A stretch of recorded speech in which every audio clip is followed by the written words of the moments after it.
Good evening, everyone. Once again, I'm having issues putting up the slide. I don't know if it can be done individually from maybe each end. Can that be possible? I'm finding it difficult sharing my screen.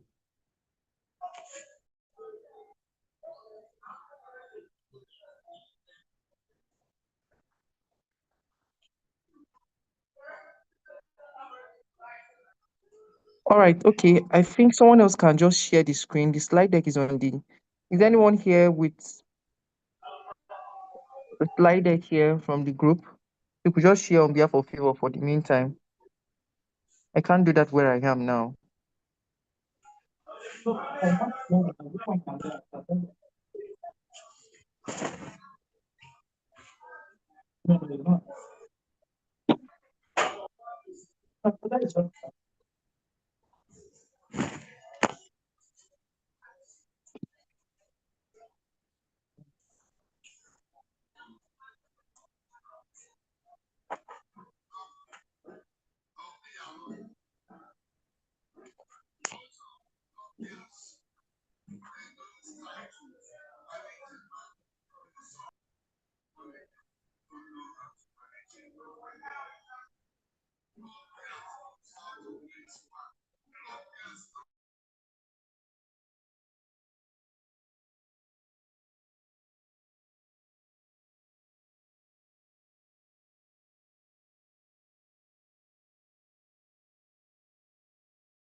Is anybody that can you just access the group and then share the slides so we can start?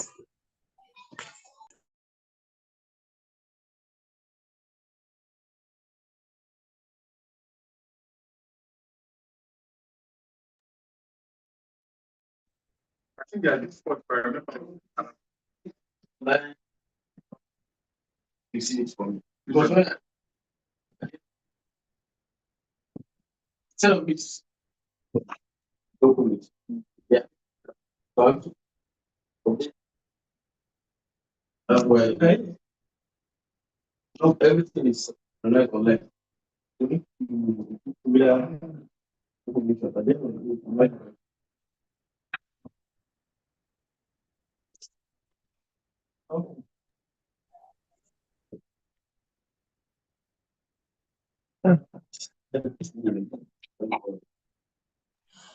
All right. Pending when somebody will be able to pull up the slides, I think we should start because it's already 5 minutes past our starting time. So I welcome everyone once again to this webinar this evening. The theme for our webinar is professional technical communication, writing, presenting, and publishing. So I want to welcome each and every one of us that are present here today, and I want to assure you that your time here would be worth it at the end of the day. You really enjoy being here because from our speaker, we have a lot in stock for every one of you. And at the end of this webinar, I'm very sure that you will be well informed about communication in its entirety. So thank you very much. Thank you very much once again. So I don't know if David Kachiku is on the line currently. Please, David, are you on the line?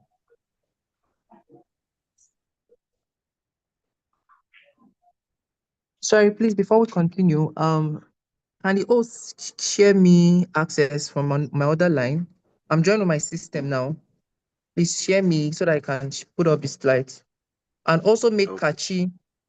Kachi a co-host so he could help with that too. All right, sir. Thank you.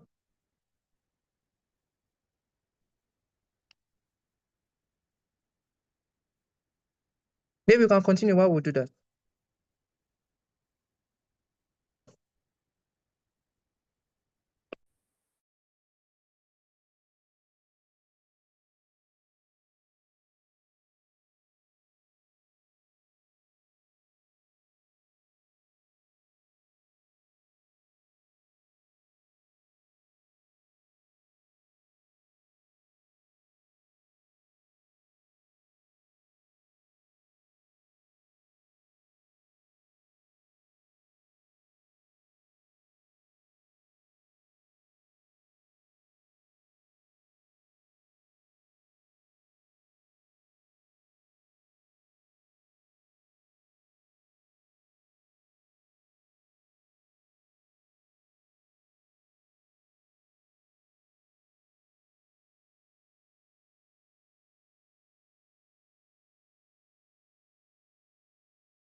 Okay, thank you very much, Jax.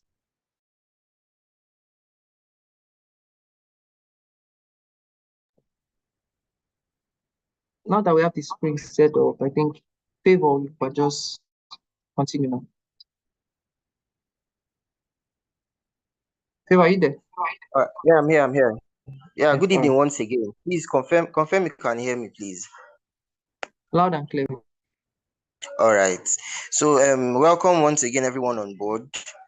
We want to say a very big thank you for making out time to join us this evening for this webinar. The theme for the webinar this evening is professional technical communication, writing, presenting, and publishing. And I'm very glad to tell you that our speaker for today is a renowned communication, is a renowned master in the act of communication. So we are very sure that at the end of the day, our time here would be worth it. So I want us to just sit down and then try to get the best that we can out of this session, because I promise you it's going to be educating, it's going to be entertaining, and it's going to be all that you can think of it. So thank you once again for joining, and do have a wonderful time.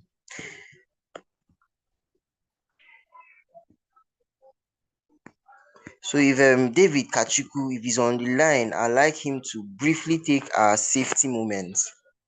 David Kachiku, the floor is yours.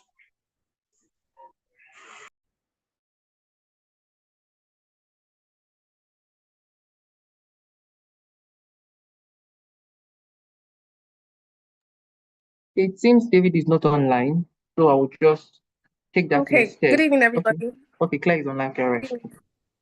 Yeah, so David will not be available currently. So for the safety brief, please, everyone, ensure you are in a good sitting position. Make sure that if you want to talk or if you have anything to add or if you have any questions, make sure you raise your hand or you private chat the host to give you permission to unmute. Okay?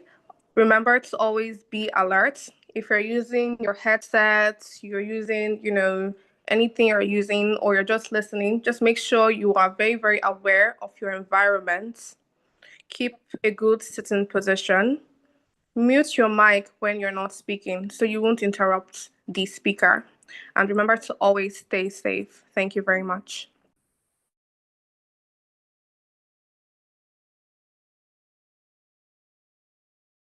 Thank you very much for that safety moment.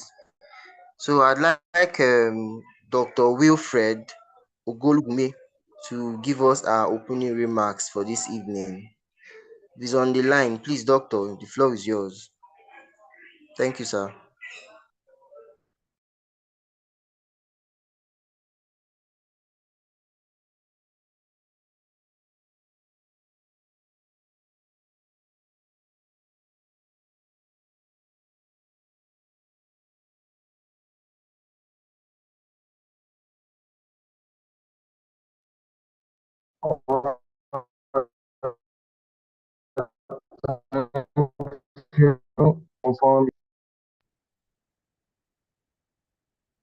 Hello, can you guys hear me? Loud and clear, sir. All right, thank you. This is just to greet everyone on the call and welcome all our participants to today's program, which has been titled Professional Technical Communication, Writing, Presenting, and Publishing. The truth is this: in today's fast-paced, technology-driven world, effective communication is crucial for success in various fields. And as young professionals, aspiring professionals, we are constantly required to convey complex ideas, share knowledge, and collaborate with others. And if you understand vividly where the way our industry is, no one works in isolation. We work as a team. So effective communication is key. An ability for us to translate our activities for others, top managers and our team members to understand it is also key. Using the right terminology, that is key in our industry. Now, this program that I've been lined up today for young professionals and students, for me, I feel is very apt because as far as I'm concerned, the program aims to equip all participants with the essential skills and best practices that are required in technical communication, enabling us to articulate our ideas, connect with our audience, and achieve our goals. It's my desire that as we partake into this task, let us explore the world of technical communication together, particularly as it applies to the air and gas industry. Just on a lighter note, some persons will hear the word pay zone, pay zone. Yeah, pay zone in literally sense, it means where the money is coming from. So in the industry, why do we call it pay zone? Because by the time we produce our carbon, that is the target zone. And what's the essence of the production? The essence is to get a liquid hydrocarbon and convert it into commerciality and will make money. So for us, since where that is where it's coming from, that becomes our pay zone. So I believe by the time we have this interaction today, by our guest speaker, who I believe will have what it takes to drive home our part, students should be able to articulate problems using the right words and turn it into technical papers because there are differences between conference paper, journal paper. We should learn all those things and see how to also publish it. Because when you have an idea that you've turned into a solution and you've written it and you choose not to disseminate it, it remains in the shelf. And when it remains in the shelf, the impact will not be felt. So I believe we are going to learn on how to communicate effectively, how to communicate and write technical presentations, and how we disseminate same via publishing.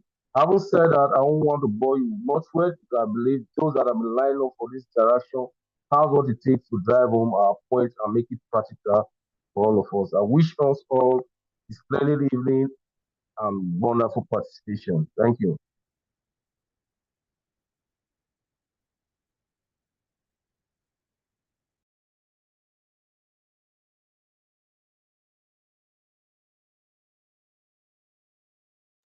All right, thank you very much, sir. Thank you so much for how you made the speech so short and yet very captivating. So now we are going forward to our icebreaker session. I don't know if Claire, Claire, Claire Ume, is she on the line? Please confirm if you're on the line, Claire.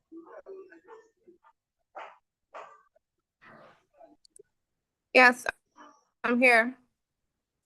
Okay. All Good right. evening, So you everybody. have I hope we're all ready like, for. Okay. So I hope you all can hear me. loud and clear. All right. Good evening, everybody. I hope we're all ready for today's icebreaker session. So today we'll be doing scrambled words. Yeah, very nice, right? Scrambled words. So put on your thinking caps.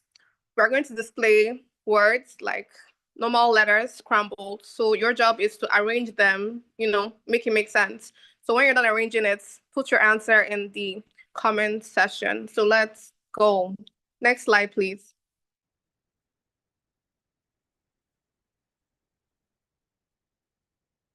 Please, can you move over to the next slide?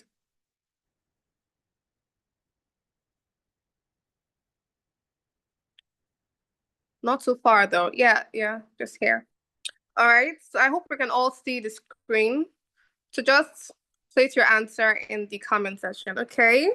William Okon is saying geology, okay? Okay, let's see more answers. Geology, okay. Okay. We have really bright minds here. All right. So the first person's answer was William Okon. So I guess he's the winner of the session. So yes, you're right. The answer is geology. Please, next slide.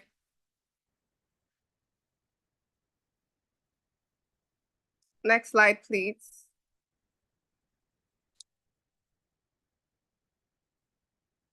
Okay, yes.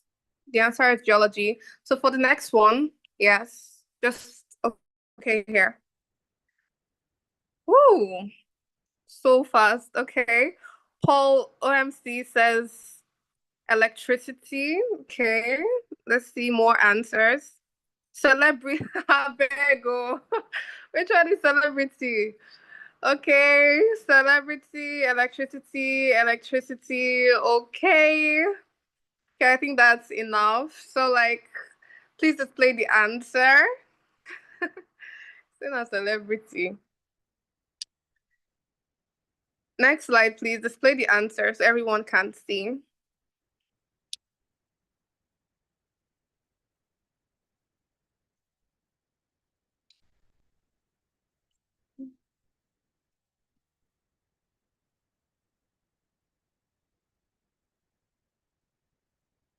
Okay.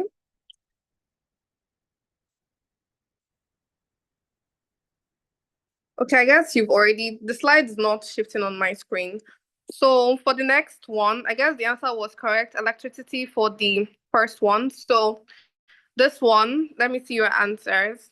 So many people are saying solar. Okay, yes, solar is actually correct. So please, let's move on to the next slide. Solar is the right answer.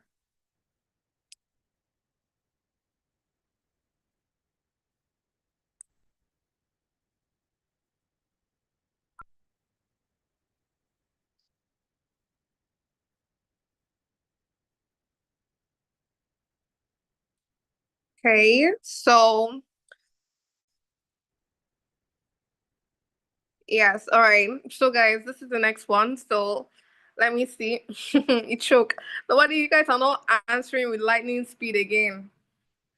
So please type in your answers. Let's see. Let's see the bright minds here.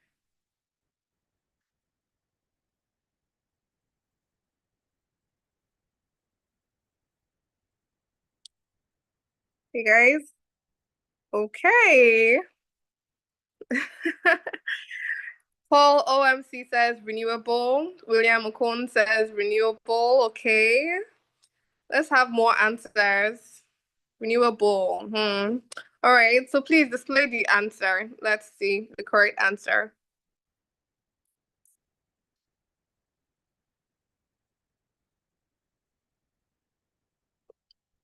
Okay, yes. So you guys were right. The correct answer is renewable. So I guess Paul OMC is taking that one. So for the next one, please, next slides.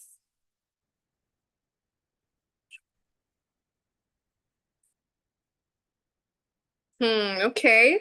So this is the next words. Oh. Anigwe Praise God says hydrocarbon. Samuel Innocent says hydrocarbon. Okay, that was pretty easy.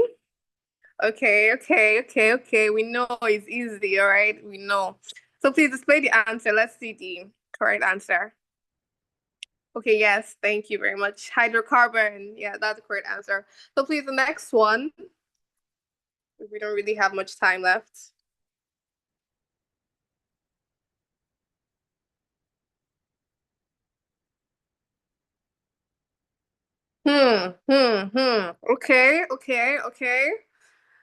Okay. So please put in your answer. Kachi Mbeji says emission. Okay, let's see.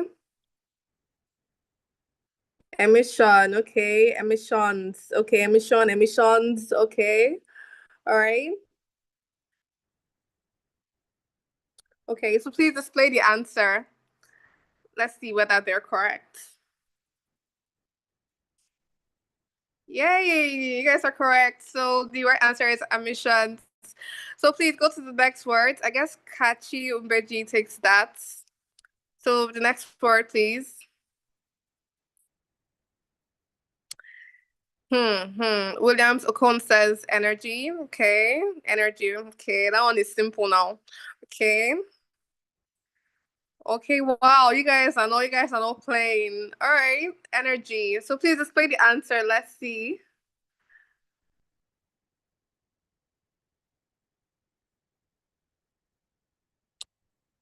Thank you. So the answer is energy. So I hope you all had fun.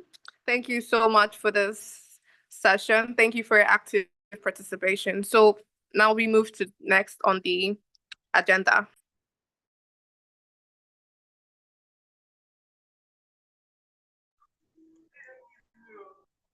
All right, thank you very much, Claire, for a very exciting icebreaker session. So what we have next on our list is introduction of guest speaker, and this should be done by Michael Okereke. He's the vice president of SPE Nipot chapter. So Michael, if you're on the line, please indicate.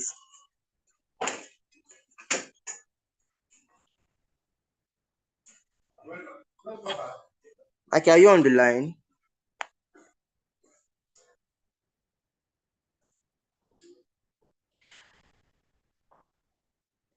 I'm not sure Michael is on the line. Praise God. Can you do us the pleasure of introducing our guest speaker? Praise God, Inigwe. Please, can you introduce our guest speaker?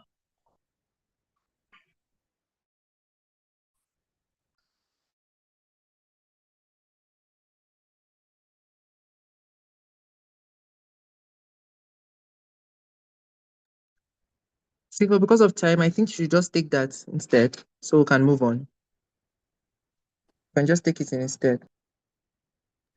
All right, that's no problem. Okay, our guest speaker today is Abdulmalik Ajibade. He is the author of 4 technical papers spanning traditional petroleum engineering and the integration of data science into domain-specific challenges, and is the 2023 winner of the STSC paper contest. He is also an author for the SPE, The Way Ahead Journal. He holds an undergraduate degree in petroleum and gas engineering and has served as both a project engineer and AI solutions researcher at OSICO Nigeria Limited, where he conducted research on machine learning applications for predictive maintenance. He's currently pursuing a master's degree in geodata management for energy mix at IFP School, France. Developing data skills crucial for the energy industry. He is passionate about research and development, particularly in areas concerning the integration of data analytics with energy industry applications. In his spare time, he enjoys reading and playing basketball. So I want to welcome our speaker for today, Abdul Malik Ajibade. So, sir, thank you very much. Please, you have the floor, sir. Okay, thank you so much, Favor, for the introduction. Hello, everyone, and welcome to today's session. So, I'd like to share my screen now. Okay, I think. Just let me know when you see my screen on, so you can go ahead. Yeah, we can see your screen, sir. Okay, that's good. Okay, hello everyone. Welcome once again. It's a pleasure to see the people we have here, and yeah, this topic is something that, as the guest speaker mentioned earlier, that was Dr. Wilfred, something that is very important for us to know as young professionals or even senior professionals, if you like, and that's technical communication. And I'm going to be taking an aspect of writing a paper. I'm going to take an aspect of writing a technical paper and presenting and publishing. So I'm going to be dividing this presentation into about 4 or 5 separate sessions, and let's just see what we have. So the first part, I'm going to talk about writing, right? And I want us to imagine we all know the importance of you having your paper published, right? It's something that is very, very important. I mean, it separates you from a lot of people, even when you go out there. Trust me, it's one of the best things you can do to yourself.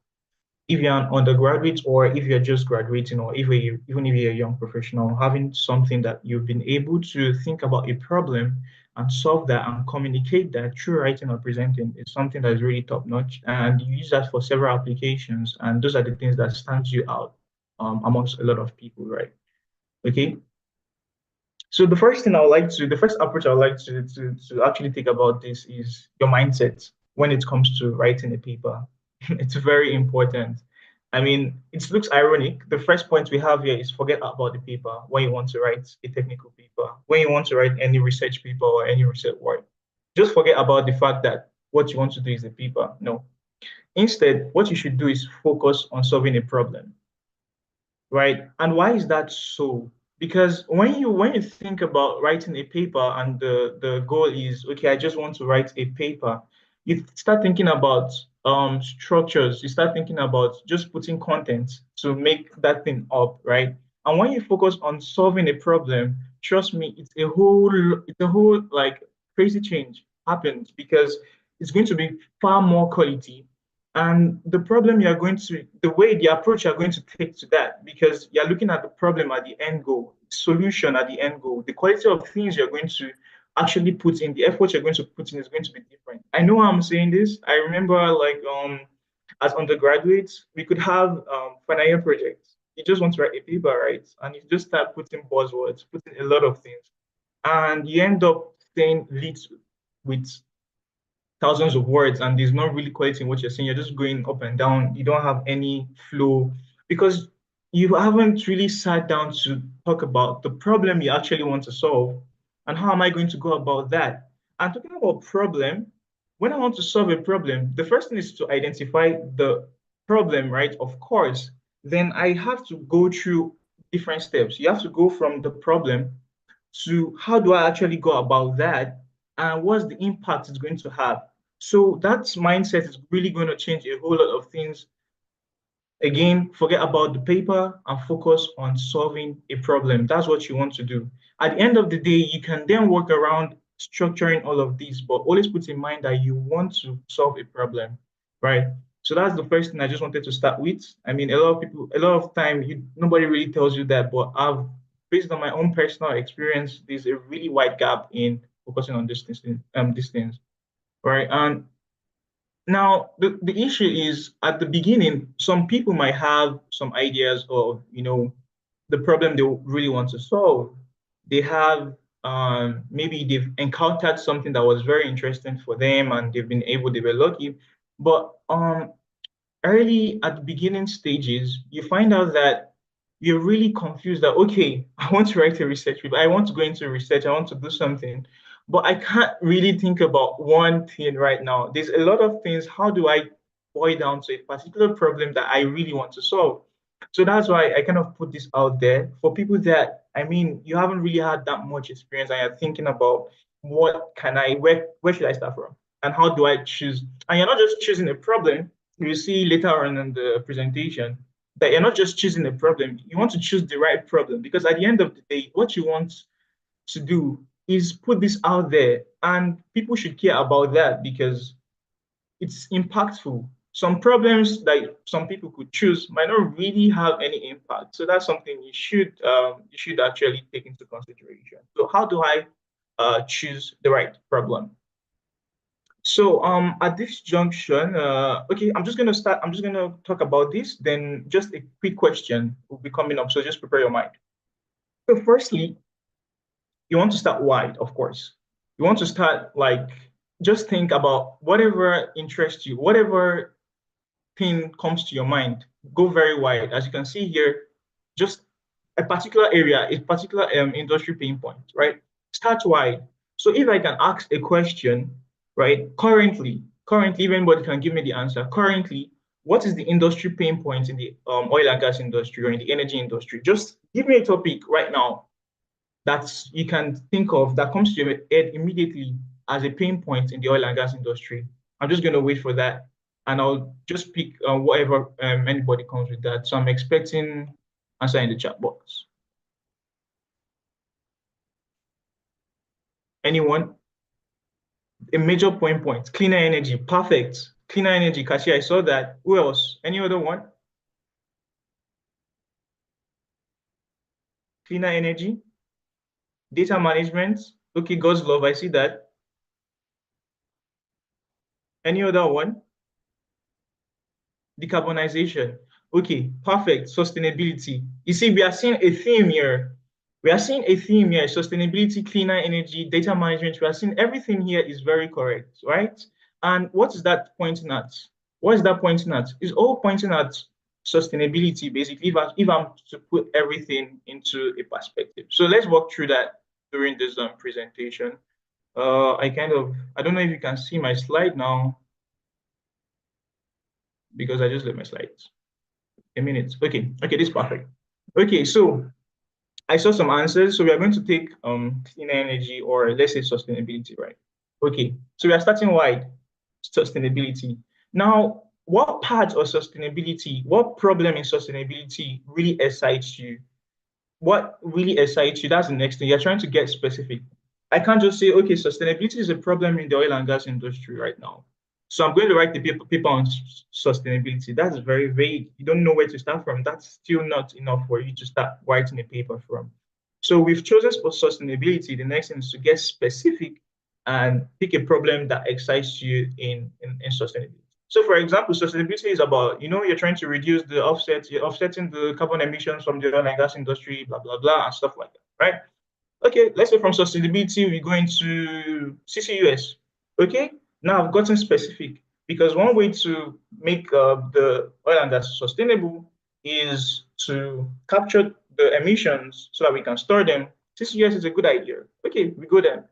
Then we want to find, okay, targets meaningful impacts. That's about getting specific as well. And I recognize the problem was CCUS, and I'm going to think about what's the impact about keeping the CCUS. It's very direct. It's very obvious that if I can actually store a lot of gases out underground there, and I can also use it, it actually drops, you know, the it makes the use of oil or the use of petroleum much more easier. Or it might not even be CCS. Probably you're trying to integrate other renewable energy sources. That's another part of sustainability.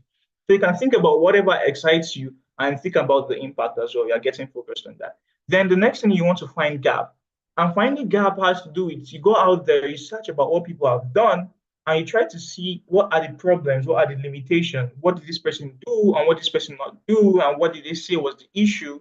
Now you're getting much more specific in that topic. So from that big area of sustainability, we are getting even much more specific into certain problems. For example, in carbon capture and sequestration, or just carbon capture, there could be issue with tracking or monitoring the injection of the gas. That could be an area that needs to be answered.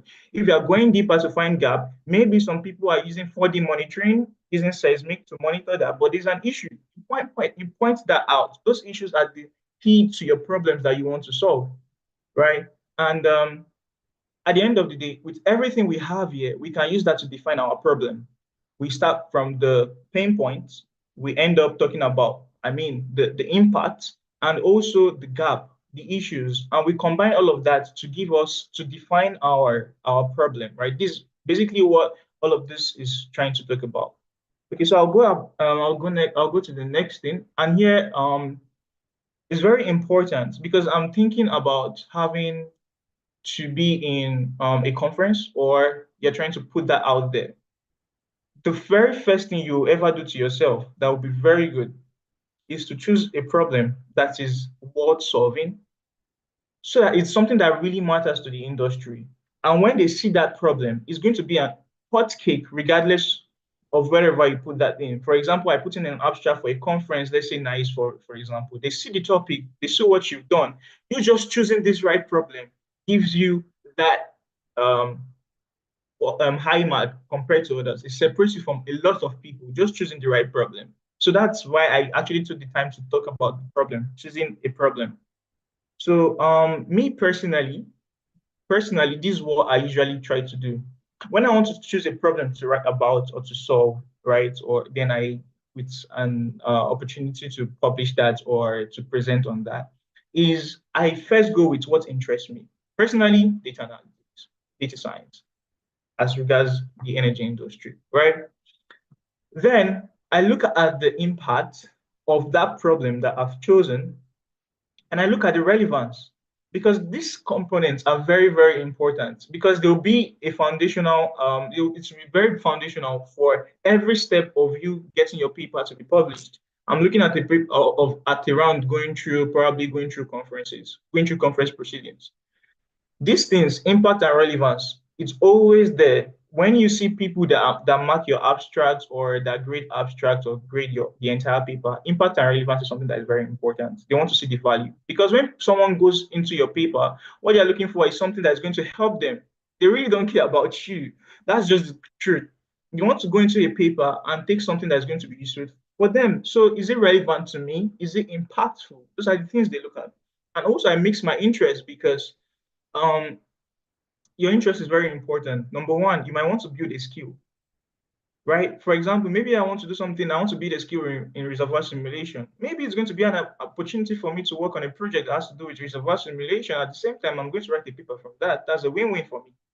So it's very important you put your interest. And at the same time, when it's something that really interests you, you're motivated to do that. You want to, because it's not an easy task for you to take a problem and try to solve it. You have a lot of challenges. You try to troubleshoot and all those kind of things. If you don't have interest in that topic, it's going to be very difficult. You might end up doing it, but it's going to be very difficult. So the intersection of all of this is what I call my sweet spot, right? If I can get an area that intersects all of this, I'm very good to go, right? And yeah, just to mention again that these are the reasons your interest will keep you motivated throughout whatever you're doing. The relevance, it ensures that it matters to the industry. Interest matters to me, relevance matters to the industry, right? And the impact is something that is it valuable, right? Even if it's is it something that is valuable at the same time? And I don't want you to get the wrong idea from this, right? What I'm trying to say, you could have something that is going to be impactful and relevant, might not really be your interest like that. It's okay if you can pull through with that, no problem. I'm just saying, based on my own personal experience, I think the best thing is to have all of these criteria followed.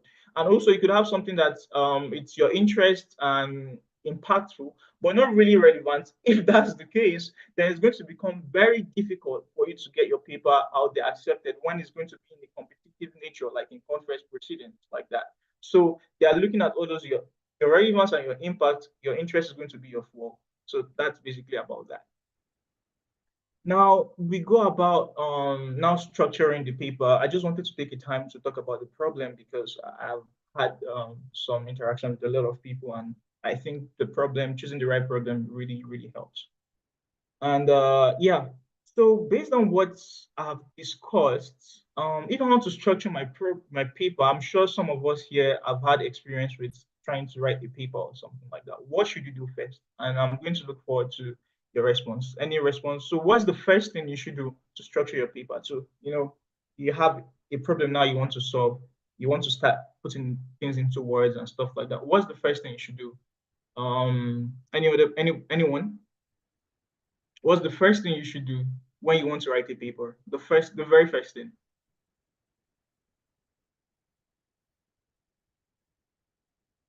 Anyone? No idea?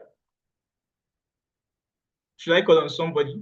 Well, just anything that comes to your mind. When you want to write a paper, you do a lot of things. You start from somewhere and you end somewhere. There's usually a structure to that. So do you have any idea on the first thing you should do?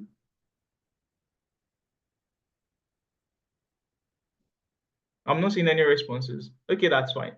Okay, because of time, I was hoping for somebody to put in okay, understand the topic, conduct research on previous work. Amazing. I like what I'm seeing here. Any other person I've seen from William, I've seen from Kachi, conduct research on previous work, the title from Paul. Okay, I'm going to take those three. Research wide. Okay, fantastic. Nice ones. That's very good. So all of these are actually good things that you should start from. But what you should actually do first, I'm going to go with what Kachi said, right? Because you want to research on the previous work. That's the best thing you can ever do to yourself. Because imagine yourself, you have this fantastic idea, maybe a shower thought. It happens a lot. You're walking, I'm like, oh, this is a perfect idea. I have to research on it. I start doing it. I start performing all of the methodology and everything. I have my entire paper just for maybe I'm a reviewer, I get your paper, you sent your paper to me, I reviewed it, and by chance I've seen something very similar, exactly the same thing somewhere. Trust me, you're innocent. I'm not saying you copied from somewhere, but then I see that this what you've done is the same thing with another person. Trust me, you're not the first person to have ever thought about that problem. You're not the first person to have ever thought about the methodology or how to solve that. So it's very important to check what other people have done because it's possible for you to see that you've done some things that you were even thinking. It happens to me a lot. You think you're so, oh, this is so amazing. Like you feel like one Jeff Bezos or one like Mark Zuckerberg or something like that, very Elon Musk kind of thing. Oh, this is massive. And you go out there and you get swapped because you see that, oh, this person, people have done this, especially people from Texas in and I really don't really I don't like what they do most of the time. You just see Texas A&M research like that have been done. It's very, very annoying, but it's very important. And that should be an opportunity for you because they've done the work, but there are always limitations. So when you go about doing this first, when you see what other people have done, now the question about novelty is not more an issue for you. That's the thing, because another thing was that we check when we look at your paper, when we screen your paper, did you do anything new? You can't come and be giving me what other people have been doing. So systematically, when you look at what other people have done, you are going to, whatever you find else to do is going to be novel. So I've seen I have a research, I have a problem. I'm going to get what other people have done, and by doing that, I'm going to find the limitations of what probably they found out, and at the end of the day, I'm going to improve on that, or I'm going to find a gap based on that. So researching on what other people have done is something that is very important, right? That's amazing. So that I just needed to mention that. But yeah, when you want to submit your paper at the beginning, for example, in a conference, again, they are going to ask you for your abstract first. They don't want to even see the bulk of things you've done. They want to see your abstract. So that's why I'm bringing your abstract first. Normally, it's advised for your abstract to be done at the end of the day, but trust me, we know that a lot of the time when you put in your abstract, you're not even done with your research. And still, you can still put it. So to be very practical, the abstract is not literally the first thing you should start from, but it's very important to getting your paper accepted in conferences, proceedings, and which I think is something that is very important. Just to mention that. And I've seen a lot of funny abstracts, and I'm going to take a little bit of time to just talk about the abstracts, right? So when I want to, we have a flow to writing the paper. Sorry, I didn't put that, right? So you have your abstract, you have your introduction, you have your, probably some people might ask for a literature review. You want to check up with whatever conference you're presenting in. You want to check up what their structure is. You want to check after your literature review, probably your methodology, you have your result and discussion, and you have your conclusion, something like that. So it's basically around that. It might change depending on where you're putting your paper on. So how do you go about writing your abstract? So just think about a framework. That's why I brought this out here. There's always a framework to go about writing your abstract. It's something that is very easy, to be honest, but you still see very funny abstract out there. So the first thing you want to have is a context. So we talked about sustainability, right?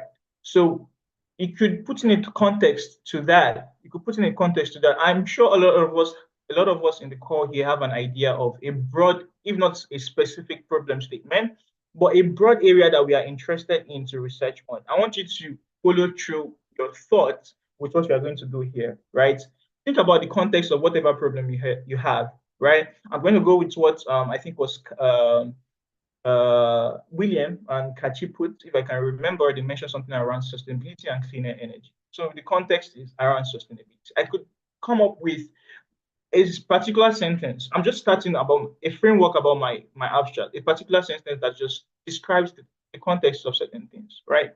So we could start with something about, as the energy demands, as the population of people increases, the energy demand is certainly going to increase. And as the energy demand increases, we have to meet the demand with generation, and that means more players from the traditional petroleum fuels of petroleum energy or hydrocarbon energy, as you might call it, or renewable energy. But then with the way the population is growing and the energy demand keeps on growing, oil and gas is going to play a very particular aspect in that. But the issue is we want to keep on increasing the energy generation, but we have to reduce the carbon emissions from this. So that's you putting like a context. You're just basically talking about what people already know. It's obvious, people already know it.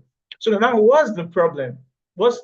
You've put in a context, now what's the problem? Now the problem could be, so one thing I usually like looking forward to is when people say something in their abstract and they want to present a problem, you could see, so a lot of works have been done or something has been done. This has been done previously, but however, although when I see that, I'm very happy.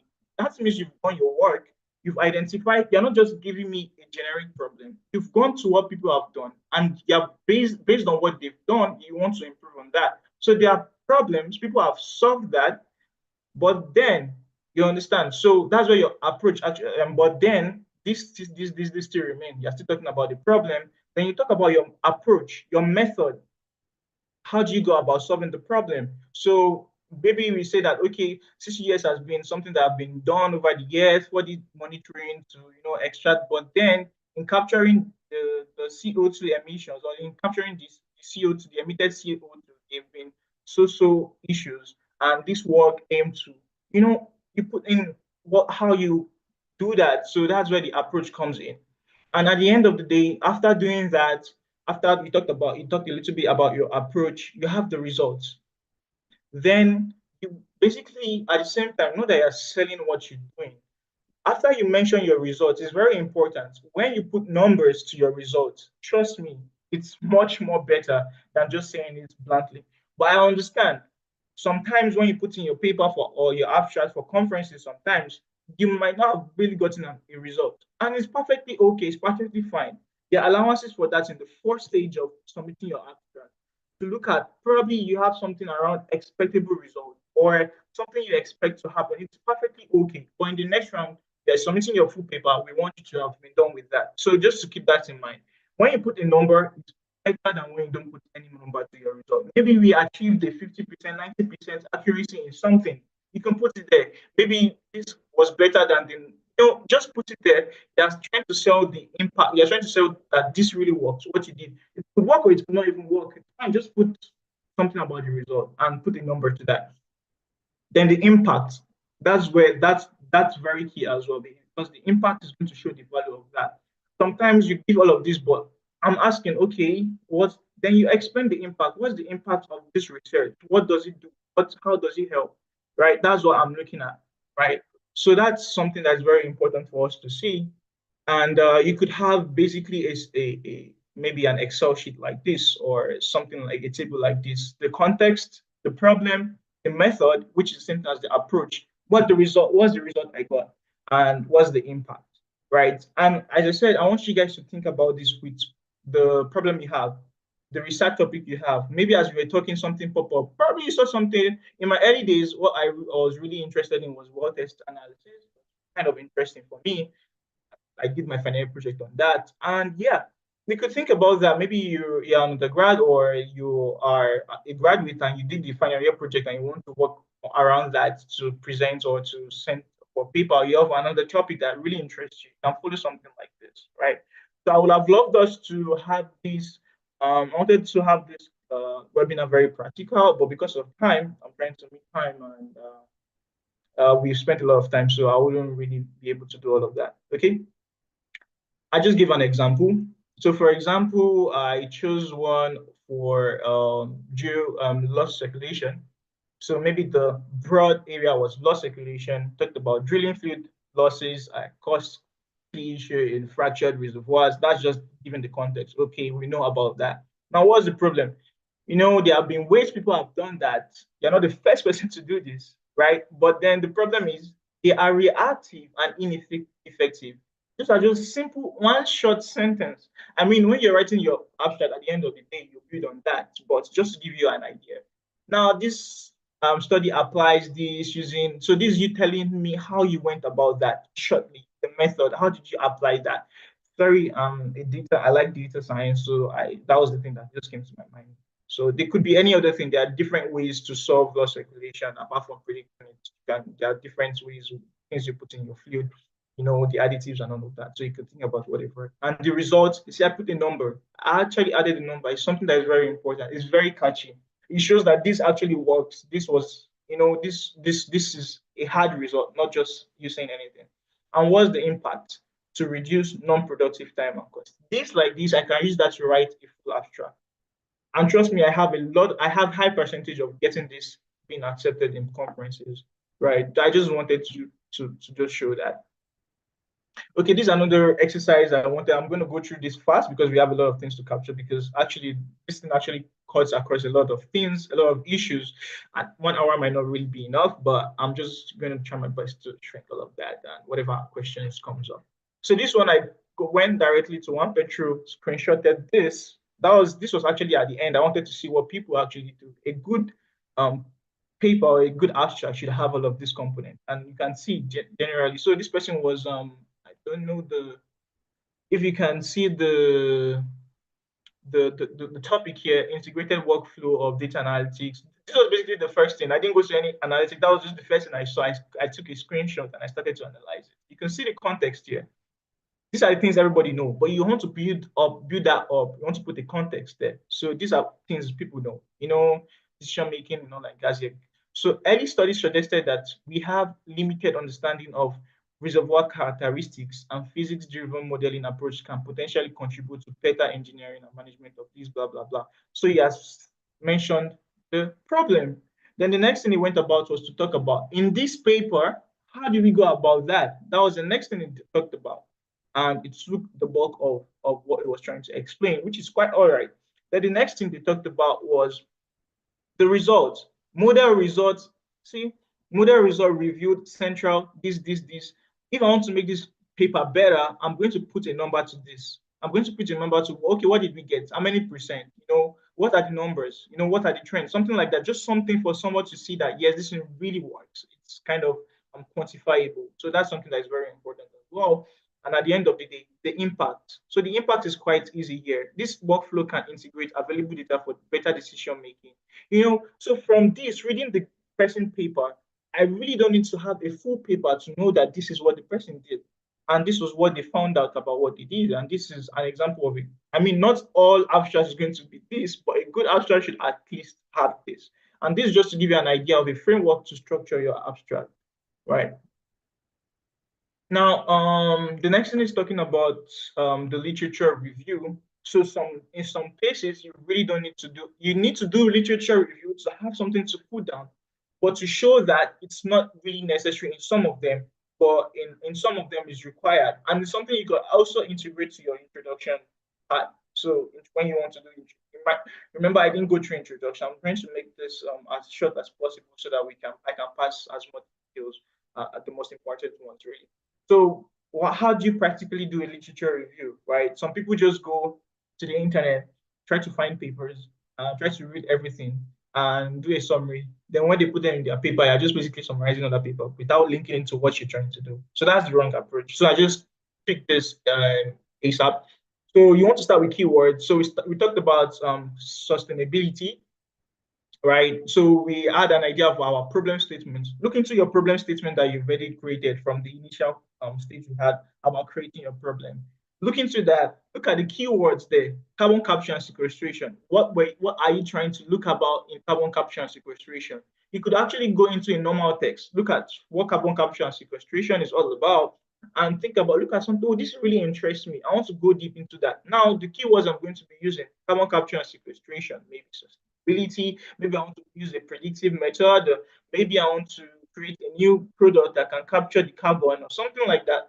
Those keywords are what you then put into several tools. So you're breaking down your research question into something that are searchable on the internet. And not just putting your entire problem statement and express something. No, you want to work on those keywords and you look at the relevant papers that come in, and there are certain things. There are certain things you have to look in the paper. You have to look at in the paper. Look out for in the paper.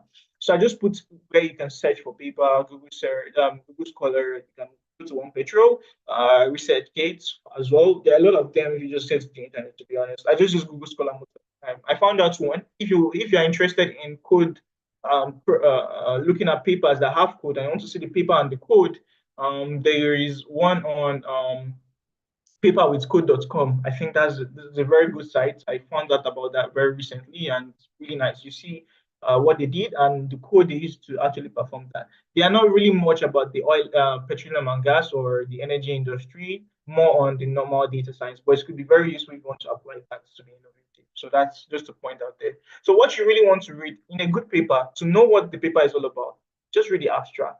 If the abstract is good, you've even gotten like 80% of what the person has done. Go to the introduction and conclusion. Those things, these areas are enough for you to know what the person did. Because what you're trying to get is you're trying to know what they've done and you want to identify the limitation. If I look at these areas, I should be able to identify that in a good paper. Some papers that you see out there, sometimes you ask, how did this even get published sometimes? So, but then in a good paper, these are things you want to look at. And you don't want to go into papers that were published years ago, trust me. There's no need going there. Just look at the past. There's a filter you can use on Google Scholar. 10 years is enough for you to look at what people have done, look at what they've cited and all of that. And you want to organize your finding. And a practical way to do that is this. For example, you have the study, who did it, right? Because at the end of the day, I want to write my literature review, right? So what was the problem they addressed, right? I can see the problem from the abstract, right? Even the introduction, because the introduction and the problem statements usually go hand in hand, because most of the time it's not really a particular place. Only if you're doing your final year project, then your supervisor will go, okay, keep a place for problem statements. Sometimes you just sit in the introduction, right? So you have a problem addressed, the methodology. I can see that. I can see basic. I'm not really going into the bulk of that. I don't want to recreate what you've done. I just want to know what you've done at this moment. The abstract is enough for me to know what method did they apply. This is basically methodologies or different models they use or something like that. What did they find? They had numbers, right? And limitations you're going to see it in your conclusion. What was the limitation, right? This, like this, if I check up to like 20 papers around that, I've already got an idea of what a lot of people have done. Are there anything that reoccurring? Because when I go to my limitations and I see certain things actually coming up a lot of times, it's going to be a very good idea for me to actually work on that. Don't you think? So that's one. Then another way is to put that. I have that in a tabular form, but then when you want to mention that in a paper, you want to connect it back to what you want. So for example, I can just mention this studied ML for trading losses. Okay, what about that? That's not a literature review. I want to take that and I want to bring it back to what I've done. I want to connect that, right? I want to share that and connect that to what I've done. So existing studies, this is just you react saying apply AI to predict drilling field. Why this model show promises? See, they had a very high accuracy. They lacked large data to validate it in a skill. So probably they use a smaller data set. And if you are good in if you know a little bit about data analytics, the sample you have could be biased, right? And something that's not good, might not be as accurate, might not be representative of the real thing. So this is you doing a literature review. You're connecting what other people have done and you're trying to make a commentary on that, right? You're going to make a commentary on probably the limitation or something that is very interesting to note and which also relates to what you're trying to do, just to mention that. Okay, so the next thing is the methodology. So the mindset I like to put when you want to take part in your methodology, when you want to write your methodology or you want to do your methodology, is think about the fact that you're putting these steps here so that people can do the same thing you did, basically. I want to be able to look at your methodology and recreate the same thing you did. I mean, I don't need a lot of normal details that, okay, I downloaded this software. I don't care about the software. I care about the software you used, but I don't care about the detail that I went to Google and I downloaded the software through. I don't care about that, right? But the key things that are important for me to know, right? You should mention the tools, you should mention the software. If it's experiments, you should mention the experimental setup. It's very important. The settings are very important because I want to take your paper, I want to look into your paper and I want to recreate the same thing in my site. So when you think about that, you're thinking about the people at the back end there, looking at this, and you want to think about what are the things that are very important. Now I'm taking this for example. For example, you put the approach you use. Okay, what type of approach was it a survey study or was it a case study? Was it observational? Was it experimental? You state that. And why did you go about that approach? You can just justify that. The next thing is a lot of the things we do in the oil and gas industry is that we do a lot of data collection, we have data analysis. Even if you are doing an experiment, you do an experiment and you collect the data on that experiment, you do analysis on that experiment to tell you if something works or not.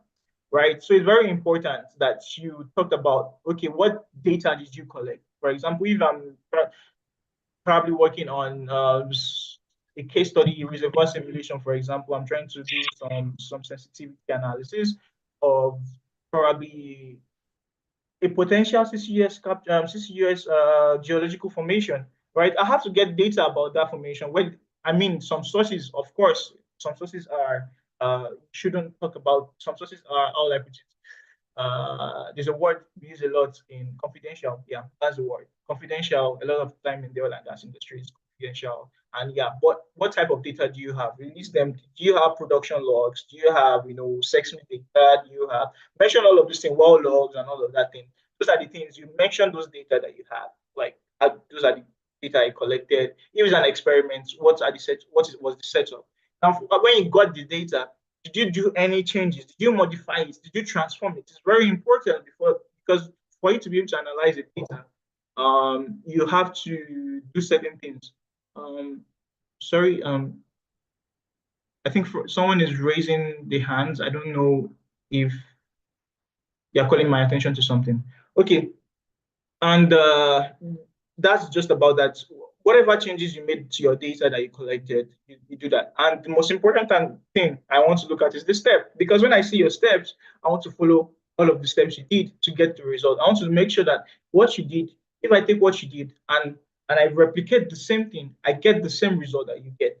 I mean, sometimes it's not, but at least close to the result you get. So that's how you want to think about all of this. You want to provide me all of the resources you had and how you were able to, the steps to getting to where you wanted to get to. Call this the research methodology or the research design. And it's also important to mention the assumptions and probably the limitations. Most likely the limitations could come later in your discussion and your discussions, right? So, and yeah, the main thing, the key word, if you don't remember anything from whatever I said in the past 5 minutes, methodology equals reproducibility. I want to be able to reproduce what you've done, basically, right? Now, the results section is quite, I don't think there's usually much issue from what I've seen. It's just you presenting your results. I mean, there are best practices to presenting your results. And my aim here was not really to talk about the intricacies, but just the important things for you to follow. For example, the table, when you're naming your table, it should be up there, right? When you're naming for charts, it should be figure 1. Table 1 should be on top of the table, figure should be all those kind of things that are very important, but they are things, the guidelines you could actually find. You want to use a lot of visuals when you're presenting your results, right? Even if it's in a table, there's some visuals that are good for comparative. If you want to compare certain table, it's good. But there's some visuals, if they are trends, you can't just give me the numbers. I'm not going to, our brain can't see all of those things. So when there are trends, when there are certain behaviors, it's better for you to do that in a graph, in a chart, so that you can, for example, maybe something increases, something decreases, maybe something made somewhere, there's some analysis you made. So it's much more important to see that in charts than in table. So know what is good for table, what is good for chart. You want your user or the reader to be able to see that and be able to interpret what is really happening. I mean, in the surface level, because you still do some discussion. And when you're presenting the results, you have a chart. You mention, okay, this is the result I had. This is the graph that shows the trend of certain things. Then you can still do some comparison. Note, you're discussing here. Sometimes the result and discussion is in one section actually. So you can go ahead and combine that. Sometimes they are separate. So it depends on whatever convention, maybe where you want to publish your paper or the conference you want to publish, they have guidelines to follow. It's very key.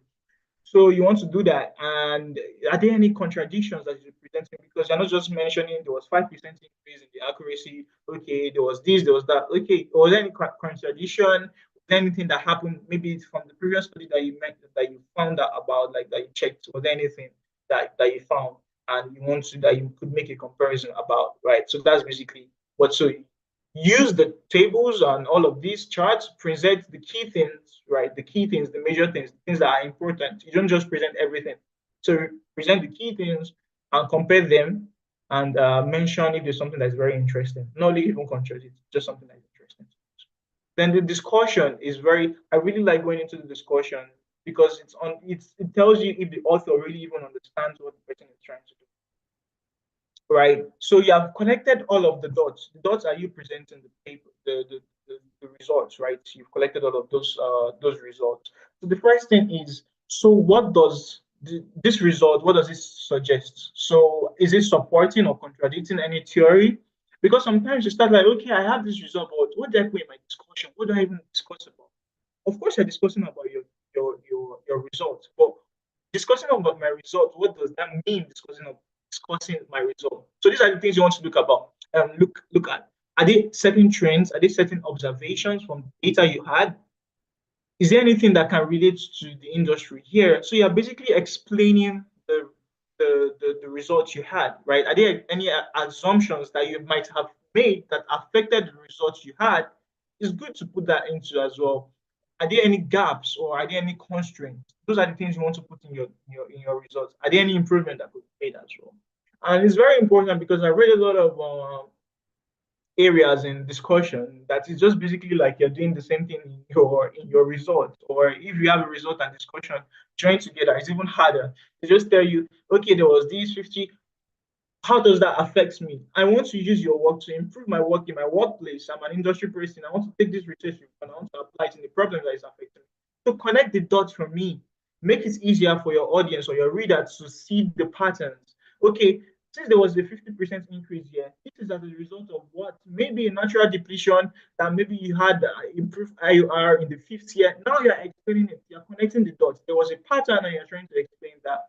Okay, from the 4D seismic that we saw, the wavefront of the gas was going this way instead of this way. This was because of probably there was a sink or probably there was some modification in the gas turning into minerals. You are explaining all of this. You are connecting the dots. That shows that you really know what you're doing.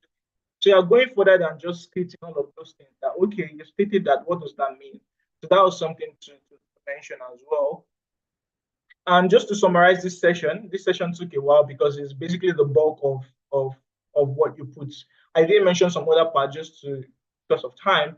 Your abstracts, if you don't remember anything, your abstracts, you want to think about this context, you want to talk about the problem, method, result, and impact. CPMRI. So you can use that as a framework to write your abstract. It's very important because if your abstract don't get accepted, they can't even see your paper. So it's very important you put that, right? And your introduction is basically giving the context. There's a lot of context in your introduction. Then you talk about the problem and why it matters as well, right? Your problem statement actually most of the time goes into the introduction, and you want to put a lot of context into that and why it matters as well. So you want to keep your reader interested. You want to, when they read your abstract, they get, okay, this really is nice. When they read your introduction, wow, this is fantastic. And you keep taking them through the aisle that way. The methodology is basically how you solve the problem. If you remember anything about the methodology, is about if I have my paper, if I write this methodology, is this something somebody can take and do the same thing that I did? It's a very important thing you want to put down in your methodology. People should be able to reproduce what you've done through your methodology. Result and discussion. Result is what you found. Discussion is what you mean. Collecting the dots. You're collecting all of the results. You're connecting the results together to make some meaning from that. And you conclude with certain takeaways. And the best people that you see as your best friend is that the people that you have writing your conclusions, probably when you go online and download the paper, when they put a limitation there, just say thank you. Because sometimes those are the things you want to look forward to, that you're looking forward to. And when they put it down for you, like, God bless you. So you want to make another person to read your paper and pray for you. So basically, that's just a summary of that session. Okay, I'm just going to calm down here. So the next part is presenting. So a lot of the time, when you write a paper, you could have done a very amazing job writing the paper. But when it comes to presenting the paper, like for example in a conference, you see some people have more impact than some other people. It's not because what the person, you could have put down a lot of effort in writing that paper, a lot of effort, and someone that just did something simple, found the gap, bridged that gap. And because of the way the person presented, the impact that person will make will be more than the impact another person will make who might have done something much more better, something much more groundbreaking. Because communication is very important. You don't want to go there and, talk about, no, forget, I wouldn't say forget about the paper, but think about what you did. But only talk about the most important thing. Try to know that you're trying to sell this, right? You're trying to, in a way, sell, not completely sell it, but you want people to immediately see the value of what you've done. Forget about a lot of things you have to go down the drain. A lot of things, unfortunately, you could have done a lot of cool stuff, but unfortunately, these are not the things you present. You don't want your presentation to be too much too super technical that at the end of the day, the audience will sit down and be like, what did you actually do at the end of it? Like, what did you do? I don't really understand what you did. So it's very important. Your presenting skill is, for example, even in the SCSE as well. A lot of people do a lot of good things, some type of competitions, but then the way you present it will be much more captivating, and it's going to have much more effect than the other person. So just wanted to talk about that. So if we don't do anything at all, like these are the things I think that are important for you to mention. I mean, there are a lot of things I kind of had to remove again because of time, but I mean those are basic things. But these as well, follow the standard structure. That's what everybody do. They start with their introduction, everything we've talked about, introduction, maybe the problem, they talk about literature review, they talk about the methodology, and also at least follow a standard structure, right? Please don't read your slides. It's very hinging. Like when you see somebody come in and they look at their slide and they basically read word to word. Your slide is meant to be something that is meant to guide you. It's meant to be a guide. I look at a bullet point, I can talk about it. I did this. I just need to see one sentence, and that's fine for me. Don't read your slides. Just explain them rather. Now, because of confidence issue, some people tend to, because when you're not really confident, you tend to talk fast, kind of. So you want to talk at a steady pace. At least let them hear you, right? Let them know what you're trying to say. Present yourself well and talk calmly. Be able to explain what you want to say and use simple sentences. Okay, because you did something in probably in data analytics or something quite complex, then you start using jargons. The thing is, you're not fooling anybody because you have audiences, you have people that are actually scoring in the competition-wise states, or you have people that are listening. What they really want is to understand. If you are not, for example, if you are going to a conference, for example, in NICE, you have a lot of industry experts there. They just want to understand. Had interest in this topic, they want to understand what you did. And you don't know from there, because you're able to explain well, they understood. It could build a partnership between two people, and it could lead to a lot of opportunities right from there. So it's very important to just speak clearly, use simple sentences, don't throw a lot of jargons. One way to know someone that doesn't know what they are doing is using little words, just something that I can just say, I went there, but then you're using big, like 5 sentences to describe I went there. So you know that maybe the person doesn't really understand, just knows the jargons and just pointing back to you, right? And you want to have a clean slide. This heavy text thing is really, really something that when people just see heavy text, you just see that the attention span just go down. Like they just look at your phone immediately. When you go to a lot of conference and you see text everywhere, right? So you want to make use of diagrams and charts and images and all of that, and you want to pass one main idea per slide, right? So basically, all of these things that I've mentioned here was just to give you an idea of this is the thing normal people do. This is, at least if you're not doing anything, like at all, if you're not doing anything, you should actually follow this, right? But then if you want to take that to the next level, what really makes the main impact is all of this, right? Now, the first thing is there's something called storytelling. There's something called storytelling, and it's something you could learn. I like following somebody. I watch a lot of TED Talks, and when you watch a lot of TED Talks, with the way they present, be in awe. It's super interesting, and you see the audience are basically following. That's the way you want to actually present the paper or communicate what you have, right? So you want to make it flow. And one thing I usually do is my heading. My heading is not going to be, maybe some of my heading is going to be introduction, conclusion, results, discussion. I mean, that's boring, but sometimes maybe. But why don't you make your heading descriptive? Maybe this introduction was okay. From this research, we found so something that was connecting to another one, right? Okay. Literally, you have one session, literature review. You talked about the literature review, right? It's quite all right. You had everything the people said. What you summarized what people have done in the literature review. Then the next thing you have was your heading saying why a lot of things have been done. So people going into that is not they're reading your title, but like it's connect. There's a flow from your literature review connecting to the next thing. That's just an example I'm thinking about. I'm thinking of right now. So you want it to flow. So when you talk about data storytelling, there's something they talk about the hook. The hook is when I start, you want your audience to focus. You want your audience to listen to you. Start with something that is interesting. Start with a problem. Start with a context that is very important. As I said in the at the beginning, so you can start with meeting the energy demand has been something that has been meeting the energy demand in the future will be very People be like, oh, what are you trying to say? Because people, maybe yeah, energy demand generally in the world we've been trying, but maybe in Africa, maybe not. But generally, energy demand, people have been trying, there's a lot of energy generation trying to meet the energy demand, right? But then you're trying to tell them something different. That's a hook. They'll be interested. What is this person trying to say?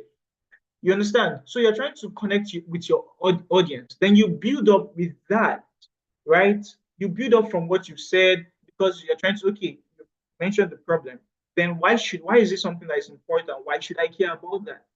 Why what is interesting about that? Right? So you continue with that. Then you talk about the solution, the impact. So follow the flow like that. Just go out. Let me be able to take your slide and be reading. It's going to be like a story to me. So there are a lot of things about storytelling. I think you can go on YouTube, watch a lot of TED Talks. Trust me, it's going to help you. It's going to build number one your confidence. It's going to give you ideas. Watch how other people presented in conferences as well. One of the best things I've ever, one of the things I think a secret is when you want to do anything at all in any area of your life, try to see what other people have done. You could be doing something that is different, but you're still going to learn. I mean, it's still around the same thing, right? You're not copying exactly the same thing the person have done, but you're trying to learn from what the person have done to implement in your own case. So it's going to be very useful. So follow a storytelling structure and use descriptive headings, right? There's another thing called the storytelling in communicating and the storytelling using data. Now, when you give me a fact, when you tell me something, right, and there's no data to back that up, it's very difficult for me to, number one, even remember, or there's no visualization. It's not going to really make much impact. Show me a graph, show me something, and highlight a particular part. Another thing I do with my tables, with my graph most of the time is I don't tell you that this is a graph of pressure versus time. I don't tell you that this is a graph of, I mean, the pressure is there, the time is there, you know whatever it is. In a presentation, yes, in writing, you want to put that down. In writing is a good practice. But in presentation, it's all about you trying to communicate.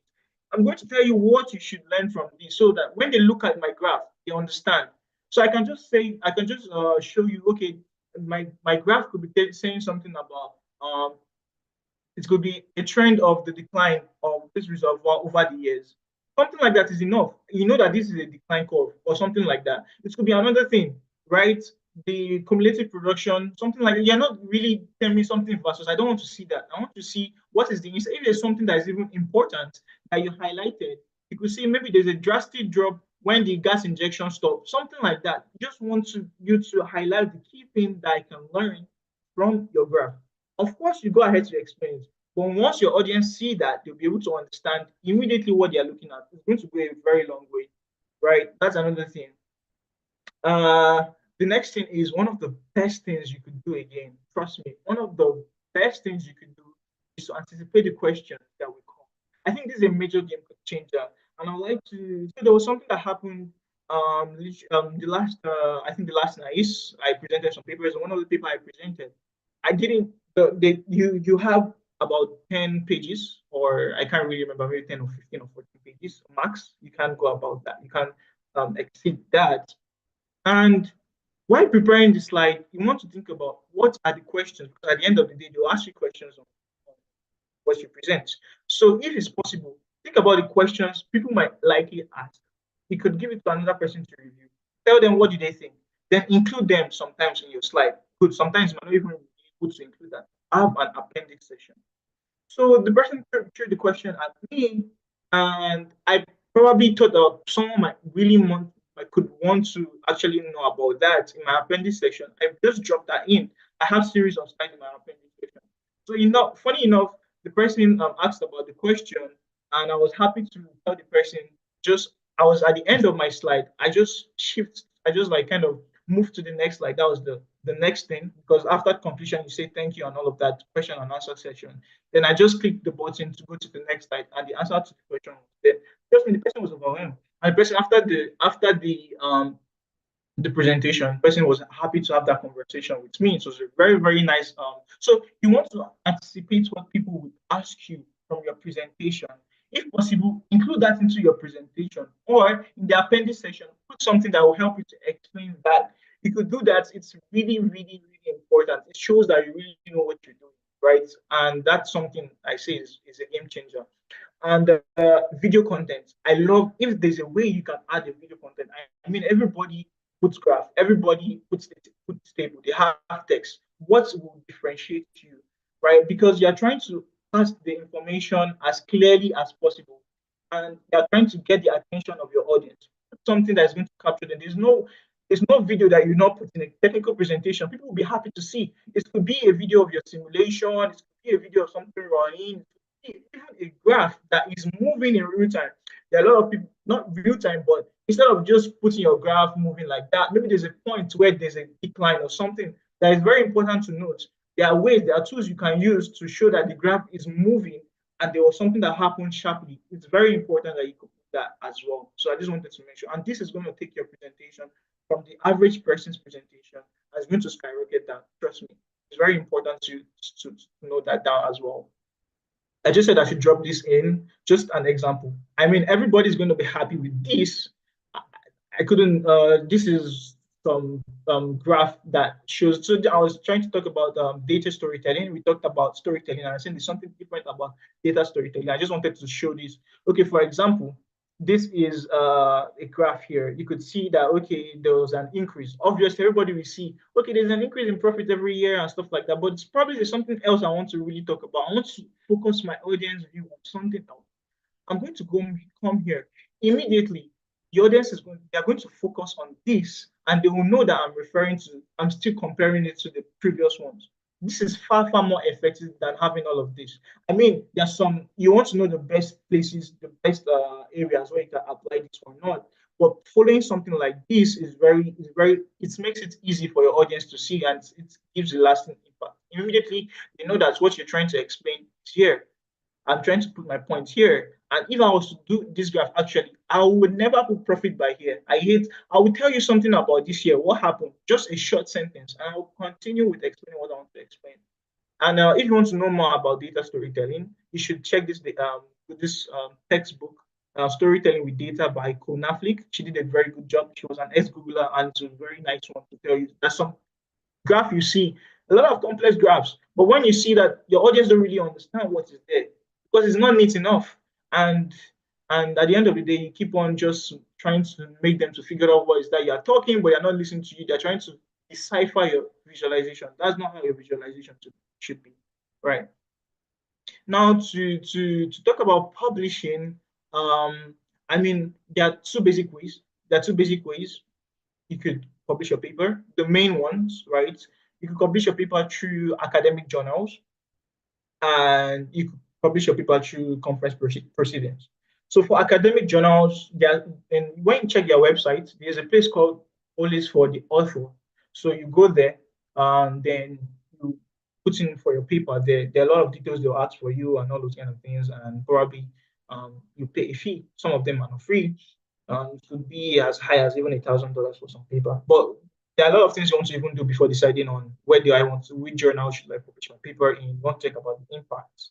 There's something called the impacts of certain journals and all of that. Paul.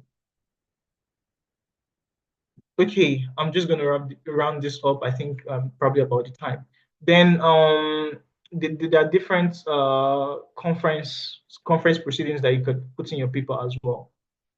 So steps to getting your work published, you want to look at where is the area, what's the area you're looking at, what's the scope of what you're trying to where your work is going to be in.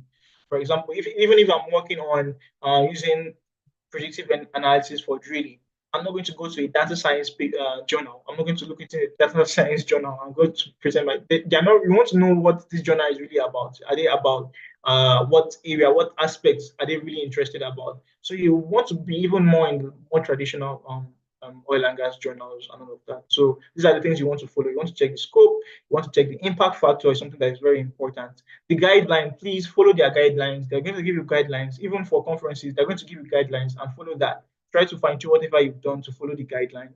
And there will be a lot of reviews. There'll be a lot of reviews from reviewers, and they to make some corrections if they get to accept that. You should do that. It could take a whole lot of time. It could be up to 6 months even to get your paper published through journals. And these are some issues when you're trying to publish through journals. Even sometimes, so some of them apply to conferences. Novelty. There's no originality in what you've done. There's no impact, right? All of those kind of things that what they are looking for immediately.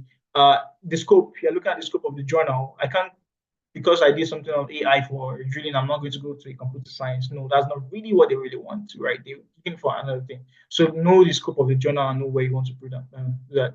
The impact, I've mentioned that as well. There's some issues. There could be some issues with the methodology, some flaws. So you want to have someone to review your paper or review your idea. Maybe someone you think has much more idea in that, and you want them to review that to know that, okay, this is actually valid, and your data or the analysis in your data could have, maybe from what you mentioned, there could be a flaw. I mean, a lot of things could be solved with the reviewer, but there's some things they're not going to forgive, right? And that relevance comes up again, right? Just to mention that. So to round up the session, when you're writing, write with clarity and purpose. Your purpose is to solve a problem. It's not just to put in words. When you are presenting, be confident and engage your audience. It's easy to say, but it's a skill and you can develop that. What TED Talk, right, is really something that really help, and follow some good content on YouTube as well. And publish where it matters, and respond to their feedback professionally. And thank you so much for listening. It's been, I think, more than an hour talking here or something. Sorry if I took a lot of time. And yeah, that will be the end for me. Thank you so much.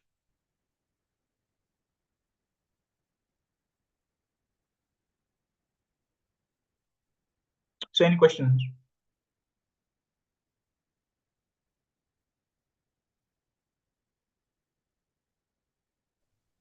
Okay, thank you very much. Please confirm you can hear me. Yeah, I can hear you, Paul. Yeah, so I don't know. I don't know if Favor is still on call. Favor, are you on call? Or should I just? Okay. Yeah, I'm still here. I'm here. Yeah, all right. You can take over. Thank you. All right.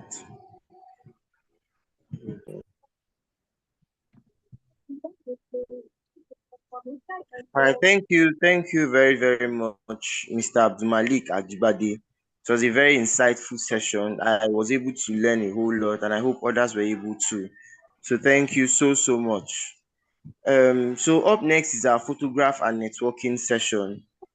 So I'd like us to set our cameras. If you're still on the call, just set your camera. I want to take a photograph session now. Set your camera. We'll be very fast about it.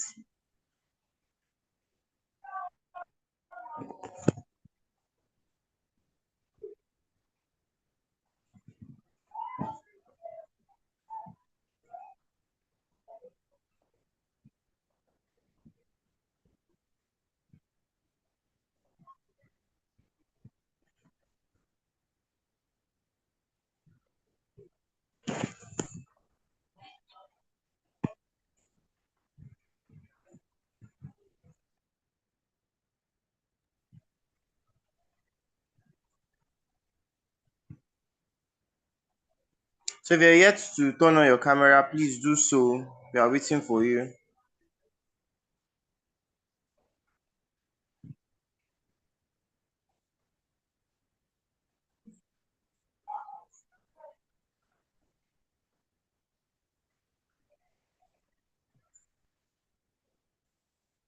Okay. So hold on.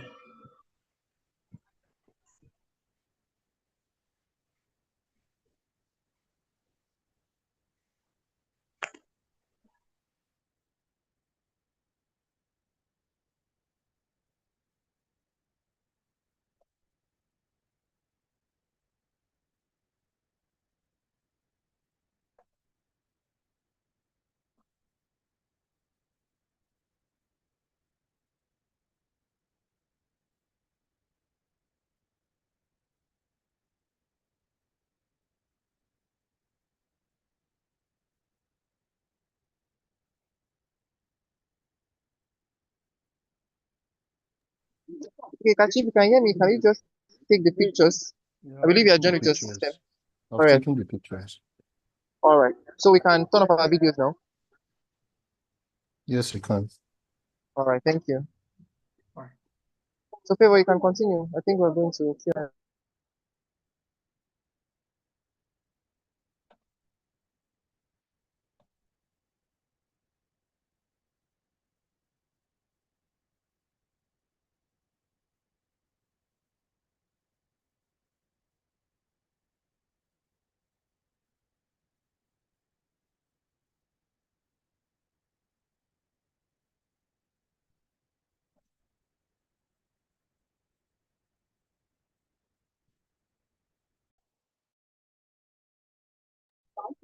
Okay, it seems Favor dropped off the call. It's time for Q&A. So, Ryan, can you just take over the session? Okay, wonderful. First of all, I'd like a confirmation from someone. Can you all hear me? Yes, we can hear you. Okay, wonderful. So, as you've all seen, my name is Ryan Michael. I'm the SPE Kenyatta University Students Chapter Membership Chairperson, and I'll be taking you through the question and answer session. Because of time, I think we'll be limited to about 3 or 4 questions. And I'd like us, if you have a question, you can raise your hand, or you can also type it in the chat box, and then I'll read it out loud for our speaker, whichever suits your boat. I have a question of my own because I love leading by example. It's kind of my thing. This goes to our speaker of the day. There is a very sensitive topic that people rarely talk about, and it's I like to call it a stage fright. And I'm not sure if you are born as a natural speaker, but there are some of us who suffer from the same. So I would like to know, how did you cope with all this? Like, how was your first experience presenting a paper like? Okay, thank you so much, Ryan. I mean, that's a very important question. And trust me, I watched a lot of YouTube videos. My first time, I was really nobody, and a lot of some people, it's easy for some people, but exactly, especially if you're even an introvert and stuff like that, and you really don't have the experience of meeting. So basically, there are a lot of things people would talk about out there, a lot of practices, taking your deep breath before going in, all of that. What I found to be the best was practice.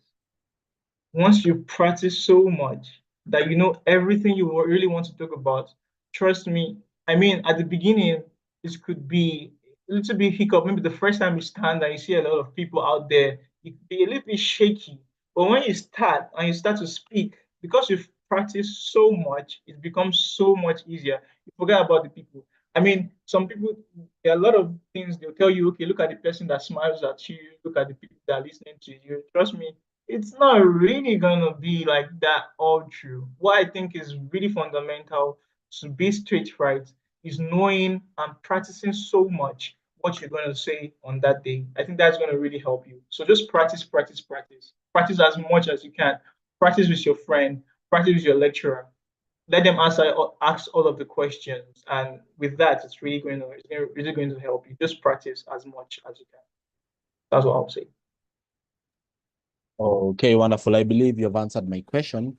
I've seen a question in the chat box from Chidiebere Michael. He's asking if this session has been on record so that it can be used for reference in the future. I guess it was recorded. That should be answered by Paul. I think it was recorded. Okay, I think Yes, when yes, the session was recorded. okay, I think it has been recorded. Any other questions from anyone else? I'd not like to dominate the meeting.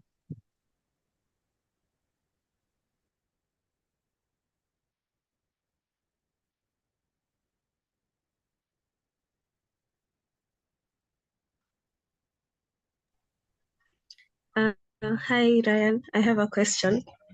Okay, I go can ahead. go ahead. Yeah. Okay, so to our speaker today, my question is technical writing. We often believe that it is supposed to be accurate and like you're supposed to be. It is also supposed to be easy to understand. So when you're communicating complex concepts, for example, engineering concepts, how do you balance being accurate and readability for a diverse audience? Okay, that's a wonderful question as well. So she was asking, um, you want to communicate to a diverse audience through your writing, and there are a lot of technical things that actually come into play. And it's normal, right? There are some key things that you should use some technical words, right? There are some key things that it's important for you to use that. But trust me, there's some other things that not necessarily. I understand this because I was a student and probably might have fallen into that same trap because you want to meet a number, for example, final projects, for example, and you have a lot of numbers, a lot of pages that your supervisor is asking for you to probably write a final year project of 50 pages. You're done. You poured out your whole idea, but then they see a chunk of 10 pages, so you start buffing them up with unnecessary things. That's what I was trying to talk about. But when you're trying to communicate to a broad audience, what you want to do is highlight there are some things we call the keywords. So look at the sentence you're trying to pass in, right? Think about it and highlight the keyword there. Build around the keywords and try to dish it out as simple as possible. When you do that, it's going to be very easy for the both sides to be able to understand that. So just focus on what's the key thing I'm trying to pass here, right? And actually it takes much more time because it's easy for me to say a lot of sentences than for me to actually dish that out in one sentence because I've been able to remove a lot of things that are not useful, a lot of filler words, and just kind of boil it down to the most simplest thing. So just focus around certain keywords. If you are going into writing, focus on certain keywords that are trying to explain and build your sentence or build your paragraph around that. Think about a paragraph as an idea you're trying to pass.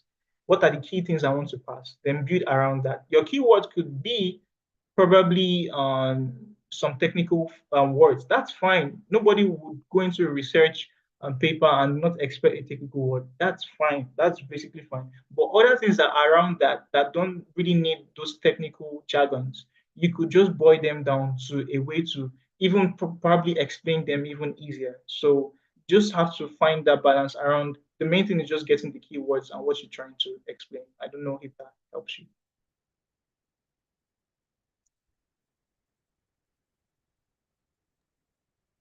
Um, uh, I believe you have. From my end, from the question that she asked, I believe you have answered it perfectly. Uh, we have a question in the chat box from David Lol, my dear. What visual aids, if any, will you use to enhance your presentation?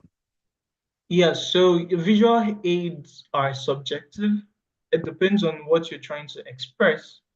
Some visuals, it's better for you to use a bar chart. Some visuals, when you want to explain trends, you use a line chart.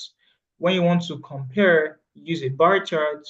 You want to use a table when there are a lot of things. So it depends on what you're trying to pass, right? And that is going to aid what you want to use to express what you want to express. So it's very subjective. You have to just choose the best thing.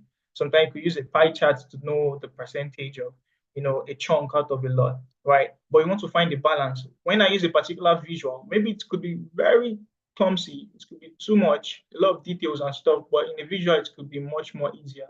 So it's up to you to decide. And the textbook I mentioned earlier on will really help you, trust me. The one, data with storytelling or something like that by the ex-Googler. I mentioned it in the presentation to help you to also decide on what to select. Yeah. I believe David has been answered. We have another question in the chat box from Jack. I believe is the Kenyatta University Students Chapter President. His question is, what advice would you give to someone with a strong technical abstract and a great idea, but who struggles with language on the day of presentation, such as French speaking or presenting in English? Okay, around that, I'm going to give you the same advice as I gave to Ryan, because it all boils down to practicing. When it comes to language, your language and presenting yourself, it all boils down to practice. I definitely understand what you're trying to say because sometimes I face that, but it's going to just take you much more effort. If you're naturally an English speaker and you have to present in French or another language, practice as much as possible. It's going to be much more difficult than how you would do that in when you're practicing in English.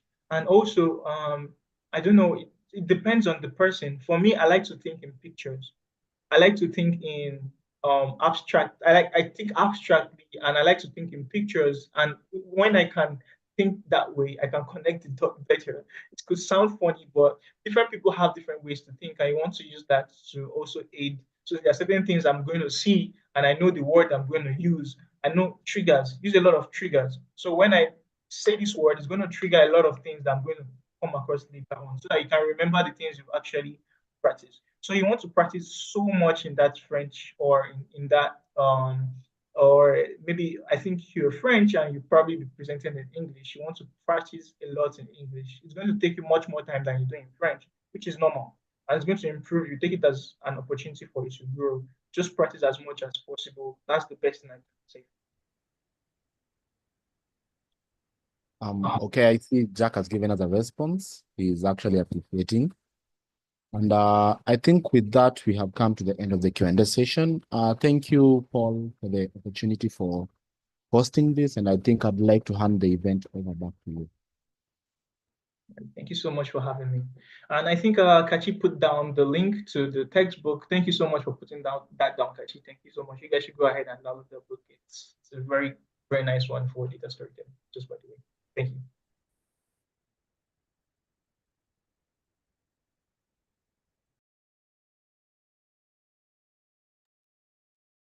Right. Thank you very much, everyone.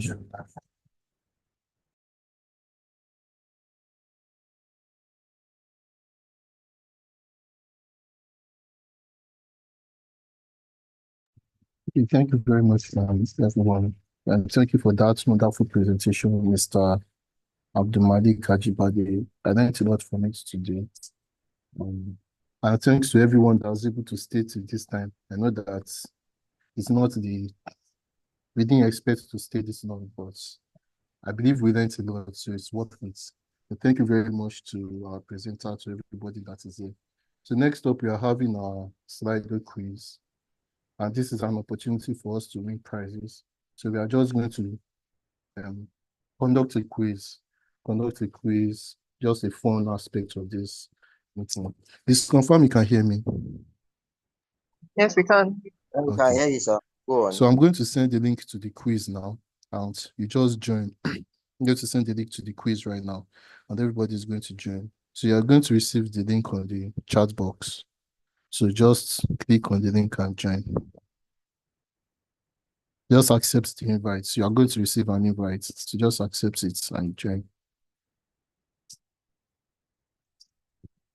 So I've sent the invites to the chat box. Just click on the chat box in this Zoom meeting, accept my invites, and be able to participate in the quiz.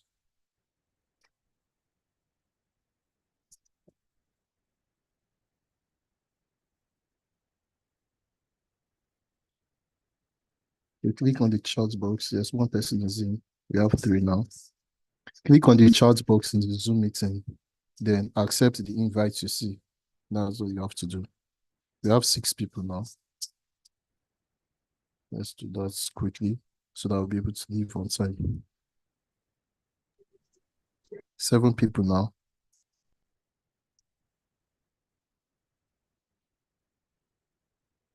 Okay, I'm going to resend the link. It's not a link, it's an invitation. So if you just click on the chat box, you receive a message and just accept it. I've resent it. So the chat box in this Zoom meeting, everyone should receive a message. Accept it, and that's what you have to do. We have 9 participants now. So while we are waiting for people to join, the rules of the quiz is simple. You have 10 questions and you have 15 seconds to answer each question. As soon as the question is displayed on your screen, the time will start counting. I'm going to read the questions, but you don't have to wait for me to finish reading because your time will be counting. So you can read on your own and answer the questions as soon as you can. The first 3 people are going to go home with a prize from the section. The prize courtesy of this section. So do your best to be among the top. We have 10 participants. I'm going to wait for a few more seconds and I'm going to start. I don't want to clutter the chat box, but I'm going to send the link for one final for the last time. After this, I'm not going to share it again. So click on the chat box in this Zoom meeting and accept my link. That's all.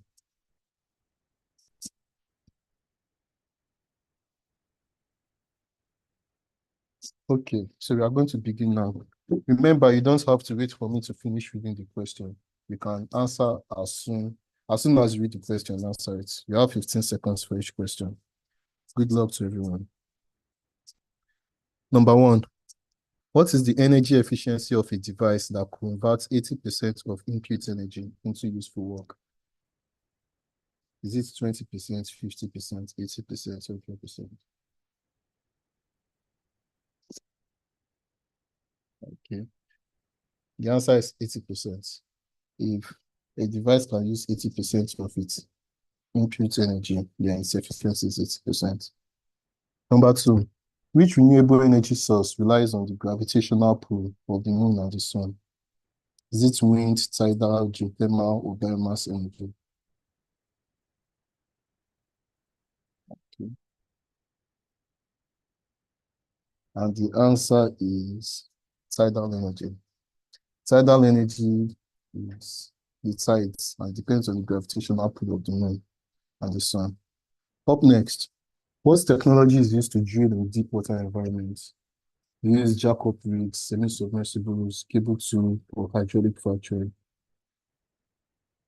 So in deep water environments, what do you use? In deep water environments, we make use of submersible rigs, semi-submersible rather, so that's the answer. Number 4, which of the following is a key publication by SPE? This is very simple. If you're an SPE member, you should receive mails from them. So you have seen this at least once.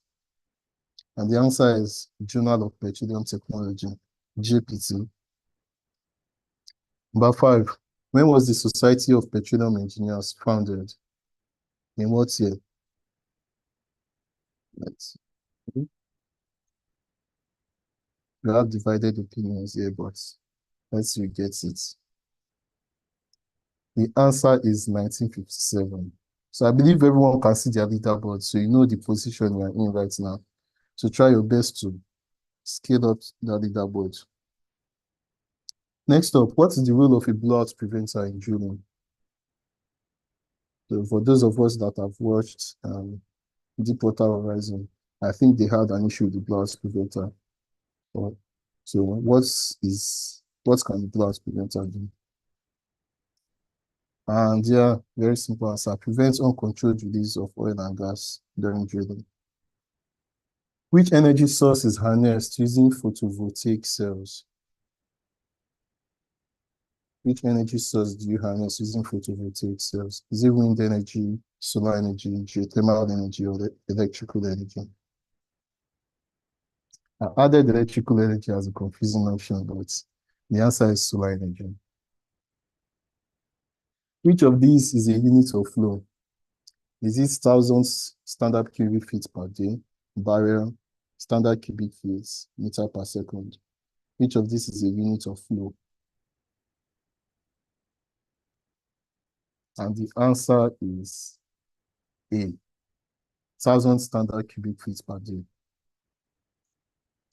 Number 9, clean and renewable energy is not a concern of SPE. True or false? This is a bonus question. Everybody should get this. Yep. And the answer is false. Clean and renewable energy is actually a concern of SPE. Number 10, what was the first drilling method used in the oil industry? So drilling methods are developed over the years, but there was one that they used once upon a time in the early days. So which is it? The answer is cable tool drilling. They made use of buckets and percussion tools. So then after that, rotary drilling was next, which is still what we use now. It is more of automated this time, using top drive system. Let's see our leaderboard and know who came up first. Okay, so we have our leaderboard, Temitope Asimi. She's the first, she answered the fastest. All of them tied, 1, 2, 3. It's a tie. But Temitope Asimi answered the fastest, so she's the first. Followed by Brenda Cherino, the second, and Ume Claire, so she's the third. So congratulations to you guys. You should reach out to Paul Alabi He's going to drop his number on the chat box. Reach out to him and you are going to receive your prizes. Congratulations once more.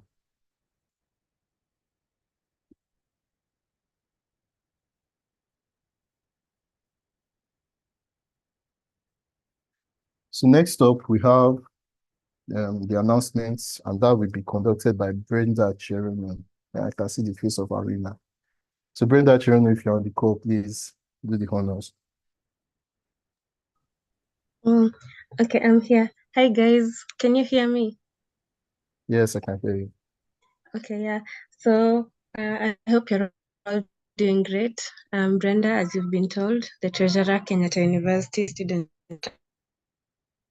SPE, and it's an honor to be part of this LP program.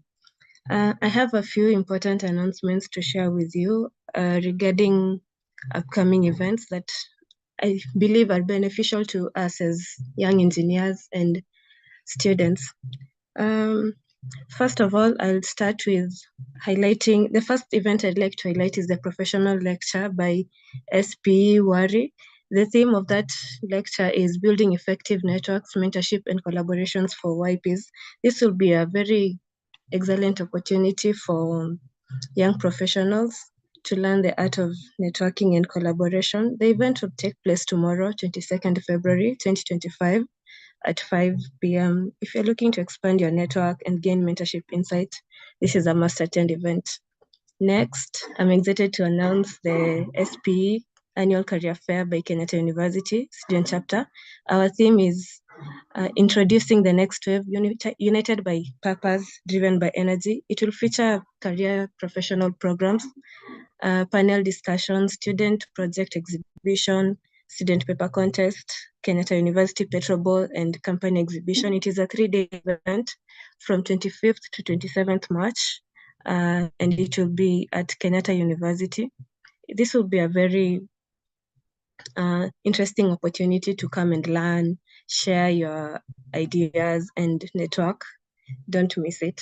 Next slide. The third and final event I want to announce is the SPE Warri YP Ambassador Lecture Program. The theme is Effective Leadership, Guiding Principles for Success. I believe it's just like this one we're attending today, but then this one will be, it will be about leadership. So it will be a very interesting event. It will be on Friday, 7th March, 2025 at 5 p.m. And if you're willing to attend, this will be a very interesting event to be part of. And yeah, that wraps up my announcements. I encourage you all to take advantage of these events and learn and grow your networks from our industry experts. And thank you for your time. I hope you'll attend these events. Thank you. Thank you very much, Brenda. Thanks for the announcements. So you guys, we should all do well to attend these programs. They are beneficial to each and every one of us here. So next up, we have our closing remarks through vote of thanks. This will be taken by Temitope Asinet, the YPR SP Warri section. Temitope, if you're on the call, please take over. The floor is yours. Thank you very much. Thank you very much. Good evening, everyone. I would love to say a very big thank you to our speaker. He did a very good job to presenting this topic, and he was able to highlight the key and important things, talking about importance of writing and then pinpointing your situation, like the industry pinpoint. Make sure you are ready to solve a problem whenever you want to write. So he also spoke about effective communication in presenting. And I believe we are able to learn so much from this insightful presentation. Please let us all take it into practice and ensure that, yes, you are looking for this industry pain points that you want to solve and something you want to write about. It's very important for every student, graduate, any individual at this point in time that we are, to have something that they've written about, something that you're trying to contribute to the world, is very important for each and everyone personal development and personal growth. So thank you so much to the organizers of this program. Thank you, SPE Kenyatta Student Chapter. Thank you, SPE Uniport. Thank you, SPE Fupri Chapter, my alma mater. And also, thank you for every participant that has joined to make this call a success. So I would end here and say thank you and good night and have a lovely evening. Bye. Thank you, Temitope. Thank you, everyone. Good night, Thank you very everyone. much. Bye, everyone. Yeah.